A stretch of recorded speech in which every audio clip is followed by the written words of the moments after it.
Have you ever wondered what games you should keep or you should lose? Find out here at Purge Reviews. Dragon's Breath is another quality game put out by HABA. This company never disappoints, it feels like. I think this won Kids Game of the Year also. It's a very simple game where each player is going to be drafting a color of jewel, and then the player would take a ring off, and the jewels will kind of fall over the board, and then you're able to pick up and score the ones that were your color. So you're kind of studying, like, are there going to be more blue or more purple or more red that are going to fall out? And then you make your drafting decision. Maybe blue isn't available when it comes around to you, so you pick the best you can, and you hope those fall out. Very simple game. Setup is a little weird because you got to have those rings up and you drop the jewels into it and they can fall over. You nudge a table, can cause some issues. But overall, I found this to be a very fun, very easy game to play. Am I surprised it won Game of the Year for kids? Yeah, maybe a little bit. There are some games I like a little bit better than this one. But for inventiveness and the kids just liking how it comes out, and the dragon theme on it, and the production is so nice, I can easily see why this would be a favorite of some people. This is a game that we will keep. The kids enjoy playing with it. I can really play people of all ages. I don't know that adults are going to want to play this, although you definitely could. It reminds me of one of those games where you see the candy jar and you have to guess how many pieces of candy are in it, but it works out really well, and the drafting is a great thing to teach your kids. If you want to teach them how to draft, this is definitely a game you'll want to start with. Excellent, excellent game from HABA. Once again, you have nailed it. It's going to be a keeper for us. Here's Dragon's Breath, which is a HABA game, and it won Kinderspiel des Jahres, so it was Game of the Year in 2018. Very colorful, bright. I mean, it's very attractive for kids and comes in a pretty reasonably sized box. You're going to get a rule book, which we'll take a look at in a few minutes. And then this is really going to be your board that you're going to have. So you can see you can kind of set everything up inside there. You can just pour all this out. I'm probably making some of you cringe. You can see there's a dungeon inside of it. You're going to get these gems that you're going to see here. So you're going to get all these little gems that are very nice. You're going to have these colored people that will sit on the board and kind of block things off. You're going to have this red dragon, which is the guy you're going to use to blow the fire. Rawr. And you're going to have these little rings that you'll use to set up the game. All the components are really good. I mean, this is really nice, painted on both sides. These gems are very attractive. All the tokens are very thick. These are colorful with different dinosaurs on each side. It didn't have to be that way. This is a very durable game and one you're probably going to enjoy quite a bit. Here's a rulebook for Dragon's Breath. HABA always has fantastic rulebooks, different languages. I'm always happy when English is the first because then I don't have to be in the middle of the book all the time.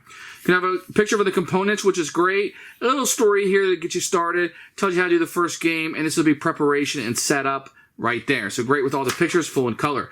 How to play, very easy. End of the game, there's only 3 steps to each side. And then, as they normally do, they give you variations for younger players and secretive players and clumsy little children. And it's very helpful. The rest of us is different languages. So this is really nice. And I like this that they give you other options. Like if your kid, this isn't fitting for your kid, how can you change it a little bit to make your kid excellent? Love it, HABA. Setup for the game can be a little tricky, as in the fact is getting this up. If somebody shakes a table, you have a shaky table, this falls, your game is ruined. Each player will pick one of the 4 colors to be, and it doesn't really matter much, it's just kind of where the people are sitting. You'll have your 5 gems over here and the daddy dragon ready to go. What's going to happen is somebody will have the daddy token, and the person to the left will choose one of these colors. Everybody's going to choose a color for the amount of players that you have. So yellow, green, red, purple. Maybe nobody picks blue because you're playing a 4-player game. So the player with the dragon will take off the top ring and things will fall. Based on what you drafted, so let's say this guy over here drafted purple, he will put it behind his thing. There's a little hole back here, and he will slide that in.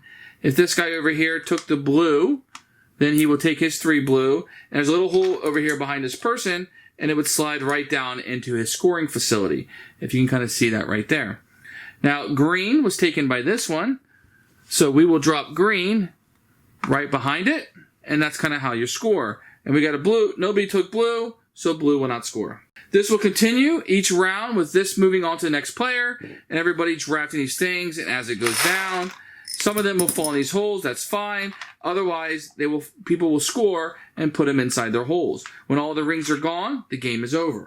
So then what you'll do is you'll take all of this off, and you can take the board up, and what you're going to find underneath is scoring facilities. So these will be little squares. So Whatever you put in your square, you just count up how many stones that you have. Whoever has the most stones will win. If they fell in those holes in the middle of the board, they would have fell down here, and nobody will score them. So you're just scoring what's in the four corners based on where you were sitting or where your dragon was at, and whoever has the most will win. Who should buy this game? This is going to be strictly, I really feel like, for children. If you want to have a fun game with your kids, it probably lasts 10 or 15 minutes. The rules are very simple. They can play on their own. There's a lot of little jewels in this. Some of them can be lost, but the components are really, really, really nice. This game's going to hold up. So if you're looking for a kids game that won Game of the Year, and you want to try out one of the better children games that has a little bit of drafting to it, that you can start teaching your kids about how to draft things, then Dragon's Breath is going to be it. Excellent addition. This is going to be a keeper.